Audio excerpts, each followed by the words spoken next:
സാമ്പത്തിക പ്രതിസന്ധിക്കെതിരായ പ്രക്ഷോഭം തുടരുന്ന ഇറാന് മുന്നറിയിപ്പുമായി യുഎസ് പ്രസിഡന്റ് ഡൊണാൾഡ് ട്രംപും ഇസ്രായേൽ പ്രധാനമന്ത്രി ബെന്യാമിൻ നെതന്യാഹുവും. പ്രക്ഷോഭകർ ഇനിയും കൊല്ലപ്പെട്ടാൽ കനത്ത തിരിച്ചടിയുണ്ടാകുമെന്ന് യുഎസ് പ്രസിഡന്റ് ട്രംപ് പറഞ്ഞു. ആണവ ബാലിസ്റ്റിക് പദ്ധതിയുമായി മുന്നോട്ടു പോകാൻ ഇറാനെ അനുവദിക്കില്ലെന്നും തങ്ങളെ ആക്രമിച്ചാൽ പ്രത്യാഘാതം ഗുരുതരമായിരിക്കുമെന്നും നെതന്യാഹുവും അറിയിച്ചു. ഇറാനിൽ പ്രക്ഷോഭം നടത്തുന്നവർക്ക് പൂർണ്ണ പിന്തുണ നൽകുമെന്നും നെതന്യാഹു പാർലമെന്റിൽ അറിയിച്ചു. ഇറാൻ യാത്ര ഉപേക്ഷിക്കാൻ ഇന്ത്യയുൾപ്പെടെ വിവിധ രാജ്യങ്ങൾ പൗരന്മാർക്ക് നിർദ്ദേശം നൽകി. അതിനിടെ രണ്ടാംഘട്ട വെടിനിർത്തൽ സംബന്ധിച്ചുള്ള വ്യക്തത മുതലെടുത്ത് ഗസയിൽ വ്യാപക ആക്രമണം അഴിച്ചുവിട്ട് ഇസ്രായേൽ. ആക്രമണത്തിൽ 3 ഫലസ്തീനികൾ കൊല്ലപ്പെടുകയും നിരവധി പേർക്ക് പരിക്കേൽക്കുകയും ചെയ്തു. ലബനാന് നേരെ ഇസ്രായേൽ ഇന്ന് വ്യോമാക്രമണം നടത്തി. എം.സി.എ. നാസർ ചെയ്യുന്നു. എം.സി.എ. കൂടുതൽ വിവരങ്ങൾ. ഇന്നിപ്പം ഈ വിലക്കയറ്റത്തിനും അതോടൊപ്പം തന്നെ പണപ്പെരുപ്പത്തിനും എതിരായിട്ടുള്ള പ്രക്ഷോഭം 9ാം ദിവസത്തിലേക്ക് കടന്നിരിക്കുകയാണ്. ഇറാനിലെ വിവിധ നഗരങ്ങളിൽ ഇന്നും പ്രതിഷേധ പരിപാടികൾ വ്യാപകമായി തന്നെ തുടരുന്നതായിട്ടുള്ള റിപ്പോർട്ടുകളാണ് പുറത്തു വരുന്നത്.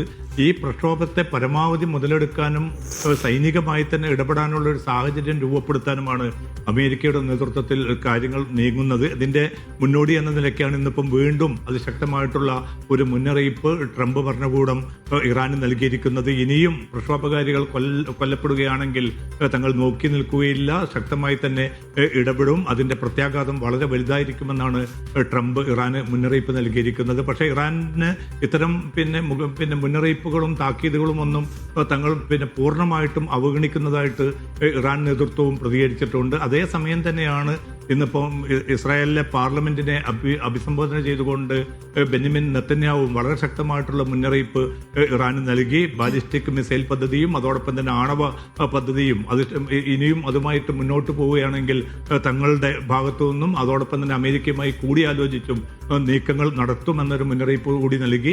അതോടൊപ്പം തന്നെ ഈ പ്രക്ഷോഭത്തിൽ ഏർപ്പെട്ടിരിക്കുന്നവർക്ക് പൂർണ്ണ പിന്തുണ തന്റെ രാജ്യം വാഗ്ദാനം ചെയ്യുന്നതായിട്ട് കൂടി നെതന്യാഹു അറിയിച്ചിട്ടുണ്ട്. അതോടൊപ്പം തന്നെ ഇന്ന് ട്രംപ് മറ്റൊരു ചടങ്ങിൽ സംബന്ധിച്ചുകൊണ്ട് ഒരു തൊപ്പി ഇന്ന് പരസ്യപ്പെടുത്തുകയുണ്ടായി. ആ തൊപ്പിയിൽ ആലേഖനം ചെയ്തിരിക്കുന്നത് ഇറാനെ വീണ്ടും കരുത്തുറ്റ ഒരു രാഷ്ട്രമാക്കി മാറ്റും എന്ന അർത്ഥത്തിലുള്ള ഒരു പ്രതികരണമാണ് തൊപ്പിയിൽ രേഖപ്പെടുത്തിയിരിക്കുന്നത്.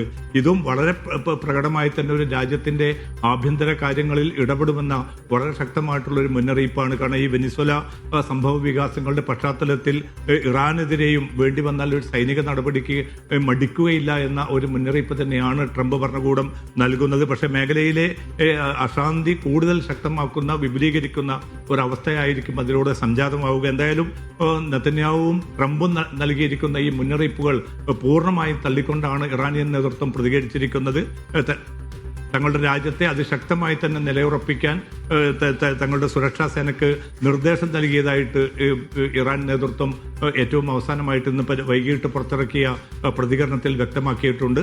അതേസമയം നേരത്തെ സൂചിപ്പിച്ചതുപോലെ ഇന്ത്യ ഉൾപ്പെടെയുള്ള രാജ്യങ്ങൾ ഇറാനിലേക്കുള്ള യാത്ര നിർത്തിവെക്കാൻ പൗരന്മാരോട് നിർദ്ദേശിച്ചിരിക്കുകയാണ്. അതോടൊപ്പം തന്നെ ഇറാനിൽ ഇപ്പോൾ ജീവിച്ചുകൊണ്ടിരിക്കുന്ന ഇന്ത്യൻ പൗരന്മാരോട് പരമാവധി ജാഗ്രത പുലർത്താനും ഈ പ്രക്ഷോഭം നടക്കുന്ന സ്ഥലങ്ങളിലേക്കും മറ്റും പോകുന്നത് പൂർണ്ണമായിട്ടും ഒഴിവാക്കാനും കൂടി നിർദ്ദേശിച്ചിട്ടുണ്ട്. എന്തായാലും വരും ദിവസങ്ങളിൽ ഈ പ്രക്ഷോഭം അമർച്ച ചെയ്യാൻ ഇറാനിയൻ നേതൃത്വത്തിന് സാധിച്ചിട്ടില്ല എങ്കിൽ ആ സന്ദർഭത്തെ പരമാവധി മുതലെടുത്തുകൊണ്ട് ആ ഈ ഒരു അവസരത്തെ ഇറാന് മേലുള്ള തങ്ങളുടെ ഒരു കടന്നാക്രമണത്തിനുള്ള ഒരു വേദിയാക്കി അമേരിക്ക മാറ്റുമെന്ന ആശങ്കയാണ് ഇതോടുകൂടി കൂടുതൽ രൂപപ്പെട്ടിരിക്കുന്നതും.